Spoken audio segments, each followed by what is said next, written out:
Poor characterization, weak narration from the plunge over Jane, the final relish to the pointless plot, description so apparent, the romance held some in the 1,000-yard stare. Book is thick, but nothing will stick, gotta take my chances, well, that flick, but the worst of all, the reason I weak didn't get far on the 8-page steam. Where can I find this The bookstore's closed, the cafe's packed, nothing left to do but sing a little rap. Well, now I'll just keep waiting. Scan the book, pop in the DVD, and take some time, come read with me. How's it going, bookworms, filmsters? My name is Mike, and did you actually think I wasn't going to cover this? There was no way I couldn't say anything about this film. I don't regret excluding it from the initial 3-parter, but in the back of my mind, I always had the idea to turn this into some bonus video for the lulz. Plus, we gotta save the best for last, right? I mean, this is the true story of Pinocchio. These other interpretations? Nah. They were just a warm-up act for this masterpiece. So in case you aren't aware, this was the first film that started off the Year of Pinocchio, released in February 2022. Originally, it planned to come out in 2020 but was delayed due to COVID. This movie was also planned to be released as a straight-to-DVD film, but because of the rising puppet hype, it snuck itself with the lineup and tried to catch some clout, which might also explain the extra set of dubs. This is a Russian film, but apart from the original Russian dub, there is the international English version and then the Yassified version, which is what made this movie insanely popular. Seriously, no one would have given it the time of day based on animation, but from the second Pauly Shore's voice came out of those wooden lips, this movie became an instant meme. Let's go, Tybalt! Great adventures await! So aside from just having a good laugh, I'm going to see if there's actually anything to glean from this movie, and if it's even worth the watch. So, without further ado, let's uncover the true story of Pinocchio. Instead of a talking cricket, the movie begins with a talking horse named Tybalt narrating the story, and really tries to convince us that everything we knew about Pinocchio is stupid. But then, people started making up some silly stories about growing noses and whatnot. Have you ever seen a nose grow right in front of you? Yeah, if there's anyone you can trust, it's Napoleon Dynamite over here. In this true version, Pinocchio is no longer a boy, but a teenager, carved by this slim toothpick of a man known as Geppetto, voiced by Tom Kenny. Again, I mean, this time he's got a much bigger role than in Del Toro's film, but there's something you want to get off your chest, Tom? Are you secretly a Pinocchio fanatic? I like puppets. After settling on the name Pinocchio, the local fairy Lucinda pulls up in her carriage to retrieve her magic wand, fixed by Geppetto. She wants to return the kindness, but Geppetto settles with a simple thank you, so she instead surprises him with something interesting and magical. And just like that, Pinocchio becomes sentient. My eyes. Oh. Alive! I'm a boy and I'm alive! From what we see here, this Pinocchio is quite the acrobatic horse rider, probably from spending all his time in isolation. Geppetto is very cautious of his son's well-being, and those anxiety levels rise a little bit more when a trio of policemen knock on his door, looking for something suspicious. Did you guys not see the talking puppet and horse right off screen literal seconds before you knocked? Don't think too hard on it. It's on par with their characters. Detective Constable Brioni here plays the bumbling figure of authority who just randomly knocks on people's doors looking for anything suspicious. Obviously, he's looking for Pinocchio and forcing plot to happen without any rational assumptions or evidence leading up to this. You don't think it's suspicious that there's no one suspicious in your home? I mean,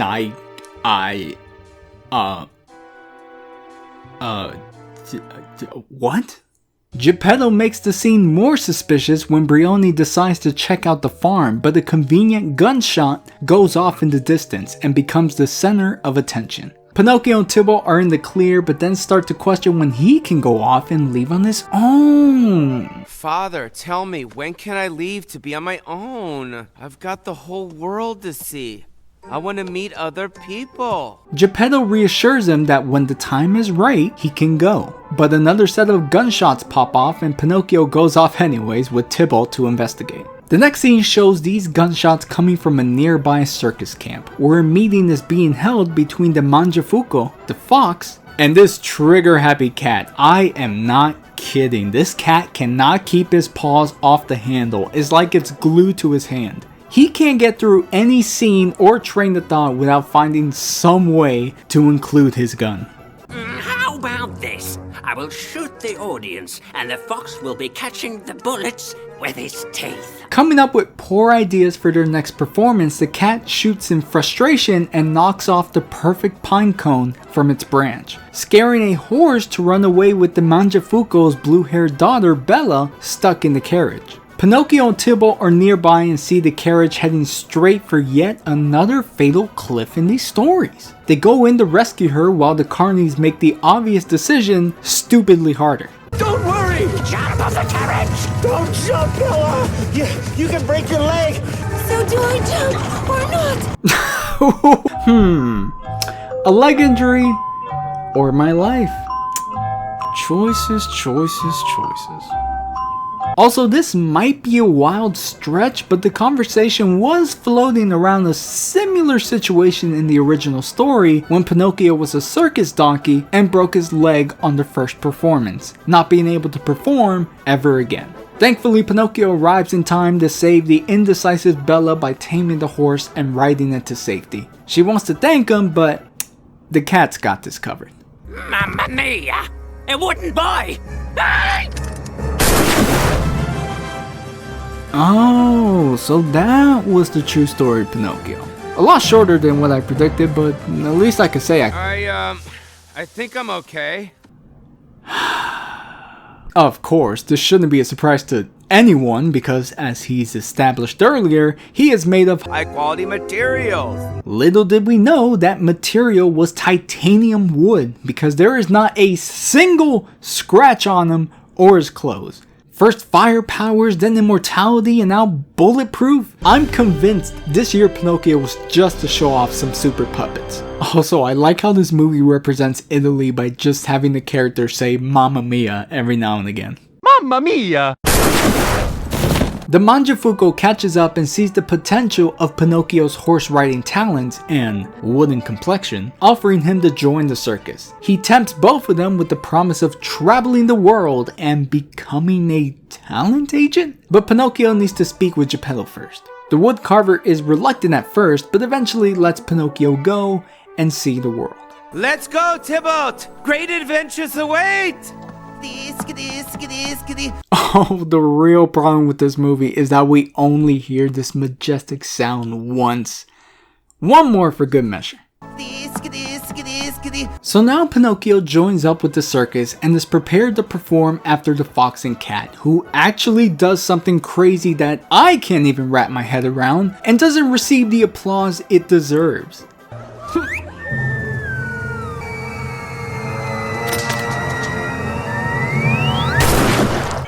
I want my money back! I've seen this before! Okay, but you go crazy for this. This really is a tough crowd, and they almost lose interest as Pinocchio steps out with stage fright, but once he pulls himself together, he does his routine and wins the crowd over, pleasing the Mangiafuco in the process. Even though they had promised to go back home after one performance, the Mangiafuco tries to keep him around longer with a road tour, an idea that Pinocchio is sold on, and tries to make a convincing deal with Tybalt to make it happen. But for now, since you're my talent agent, you can take his place. What? You want me to be your father? Well, this just got weird. But then again, it's a talking horse and puppet, so who am I to judge? Tybalt agrees to be Pinocchio's second father and sets his conditions before watching Bella's act, which just leaves Pinocchio amazed. The two are called back on stage, leading to a montage of them becoming the stars of the road tour. And in the midst of all these performances, a love begins to blossom as Pinocchio starts developing feelings for Bella. but doesn't know how to go about it. So Papa Tybalt here offers some good fatherly advice, like taking a nice walk on the beach. Just look how beautiful it is out there. Yes, it's quite a scene. The moon and the stars twinkling in the water. Very glistening. Boats rolling gently by the shore. They're tied up, but okay. And all the cafes are closed, so you won't have to buy your ice cream. So close. Pinocchio's a little hesitant at first, but after a few more loving words from his horse father, Quit your whining. he finds the courage to confront Bella about his feelings. Yet, because of what she heard her father say about never having to fear about losing Pinocchio, Bella rejects him immediately and pretty harshly. No buts. Get out. Leave. I don't even like you. Heartbroken, Pinocchio glooms under the moonlit night, joined by the fox and cat who do absolutely nothing to help. They're just rubbing salt in the wounds and laughing at his misfortunes. That's the funniest thing I heard today. Did you seriously think that you and Bella...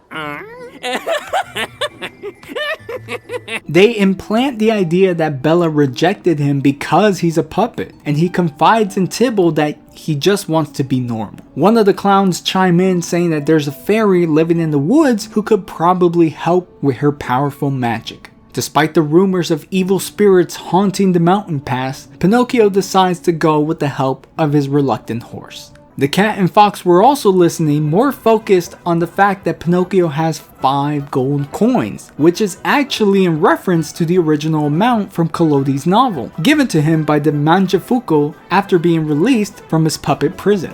In fact, this next sequence aligns well with events from the book and what these swindlers do for those 5 coins. Pinocchio and Tybalt journey through a forest in the dead of night, stumbling on the lit tent with the silhouette of a fairy, disguised as the fox. He tries to swindle the money out of Pinocchio until Tybalt starts asking too many questions, which irritates the cat to shift the entire plan. You loudmouth! Just give us the money! Aha! The two get away with barely a scratch, but it's at this point where the movie starts to bring out the worst in their friendship. Before, they were alright, but this whole trip to the ferry brings out a lot of their faults. Tybalt is getting more anxious and whiny, which starts to get on Pinocchio's nerves, and Pinocchio is kind of a jerk. Earlier he promised to be a good son, but this trail in the mountain pass really makes him look toxic, not gonna lie. I'm not going anywhere! Aren't you supposed to be feeling it as my father? I guess. Then act like a father. You're supposed to teach me courage. Oi, you put the responsibility on him, remember? You're expecting too much from him, and being a dick about it isn't helping either. Anyway, Tybalt finds courage to make this grand leap, bringing him to the house of the good fairy Lucinda. Tybalt tries to negotiate a deal, but nothing could be done as Lucinda says she can't do anything, except she actually could though? Why didn't you turn him into a boy? For you, that's easy peasy. It's just not the right time yet, Caro. Yeah, we need him to be a puppet still for about 30 more minutes. Pinocchio and Tybalt are heading back to the circus in defeat, but not before hiding in the bush from Detective Brioni coming up the path. Now, up to this point, I've spared you the few scenes he had in this movie because they were a lot of nothing. Here he is flipping a coin to decide where to go. Here he is following behind the circus trail. Those were his only 2 scenes, and now he appears again with this knowledge? Mamma mia! I've exposed a criminal gang! They sell out their shows, and while the whole town watches their performance, they rob people's homes! All of a sudden, he goes from a bumbling idiot to someone with a hot lead on the circus robbing houses during their performances, believing that Pinocchio is the criminal mastermind behind it all. This isn't too surprising, as one could deduce this from the conversation Bella was eavesdropping earlier. It's just funny that this guy actually caught on despite of what we've seen of him so far. But the more I kept thinking about it, I actually figured out the true story behind this movie. Gather around, gang, because this is not Pinocchio a true story. No. What we got here is Pinocchio, Puppets Most Wanted. It makes so much sense. Both movies have a similar plotline where the circus is on a tour with a hidden agenda to commit robbery. The main star is painted as a criminal. A good portion of that movie takes place in Russia, which is the country that this movie originated from. It's too much of a coincidence to not be true. Does it change anything? No. Just solidify the fact that Muppets actually did a lot for Russian films, specifically centered around puppets. So now, hearing they are wanted criminals, each one gets into an argument over their next step. Tybalt naturally wants to dip and leave the circus behind, but Pinocchio wants to go back and warn Bella, but Tybalt thinks that's stupid, and the two friends end up going their separate ways. On Tybalt's side, he just starts roasting Pinocchio until he hits his head on a branch and suddenly starts feeling guilty for leaving his only friend behind. What if something happens to him? He's so fragile after all. Fragile? He took a bullet point blank. He is literally made out of stronger stuff. On Pinocchio's end, he is ambushed by the detective and his lackeys, apprehended and gagged with a dirty handkerchief until Tybalt comes to save the day. They think this is some joke, but after the one time he showed courage, Tybalt's character arc is complete as he kicks all three into the tree and runs off with Pinocchio. The two make up just as quick as they broke up, and while Tybalt runs off to handle something after noticing the detective's handkerchief, Pinocchio returns to the circus to warn Bella, but is then confronted by the real masterminds. And after learning that his precious Bella has known the truth this whole time, Pinocchio is hurt and vulnerable enough to be thrown into jail alongside Geppetto. In Collodi's novel, these two were thrown into jail in 2 different chapters, but here, they are thrown in together. Aww. How touching. As the two begin to catch up, Tybalt runs into Bella on the outside and confronts her affiliation with the robberies. She pleads that she had nothing to do with it and cries, which doesn't faze Tybalt at all, but noticing this familiar looking handkerchief finally puts him on the same side to break out Pinocchio and Geppetto and devise a plan to finally shine some light on the crimes. The performance goes on as normal, all with the exception of a badly written song everyone sings to completely expose the Mangiafuoco and his crimes. And even though they probably only had a few hours to make this, I can't stress it enough, it's bad. The cat, the fox are guilty, and Mangiafuoco is their boss!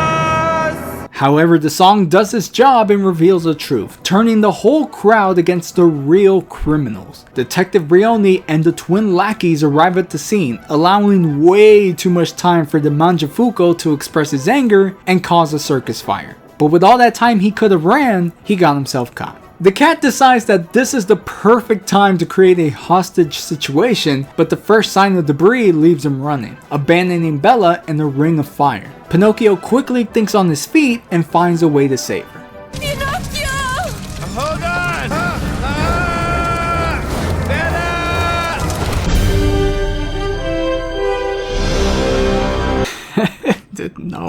No. That's not how it ends either.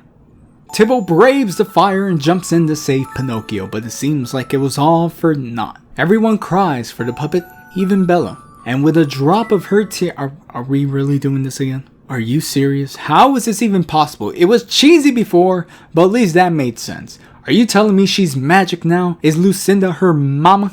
Don't you remember what I said? Everything comes in due time, Pinocchio. Oh. So it was just timing. Though he might as well have stayed dead because his transformation is completely overshadowed by something else. Now, did you remember those very subtle arrows? Good, because now Tybalt here reveals the truth about Bella's parents. Apparently, the Mangiafuoco bought her 11 years ago from a kidnapper who took her away from her real family, who turns out to be Detective Brioni, and her disappearance was the only reason he became a detective in the first place. It was 11 years ago. My darling little daughter went missing. And that's when I decided to become a detective. I guess the true story here was that it wasn't even about Pinocchio in the first place, but his precious Bella. And just like that, everything is a-okay, with Detective Brioni giving up his badge to become the new ringleader, and Pinocchio not needing his wooden form to be the star he strived to be. And that, my friends, is the end to Pinocchio, a true story. I mean, what more could I say? The movie speaks for itself. What you saw in the trailer is exactly what you'll get for an hour and a half. This might be more of a dubbing issue, maybe the original Russian dub had better wording, but the bluntness from this movie is outstanding. Not just from the characters blatantly telling the story as it goes, but the characters themselves infuse that trait with their personalities, being straight with each other all the time. If I had to include it in the Pinocchio rankings, I will place it second to last, in front of the remake. It's not the best movie, but the voice performances and genuine effort in trying made it funny bad instead of annoyingly bad. Plus, it was an original take on the story that gave the overall movie some ounce of freshness. Though, it is probably good enough for a one-time watch. Trust me, I had to see this multiple times for review purposes, and I can honestly say, it loses its charm fast. Except this scene, this will always be timeless. With that said, our Pinocchio adventures finally come to a close. Be sure to leave a like, subscribe, and comment your thoughts down below. And I promise, next time, we will definitely review something new. Thank you for watching, and take care.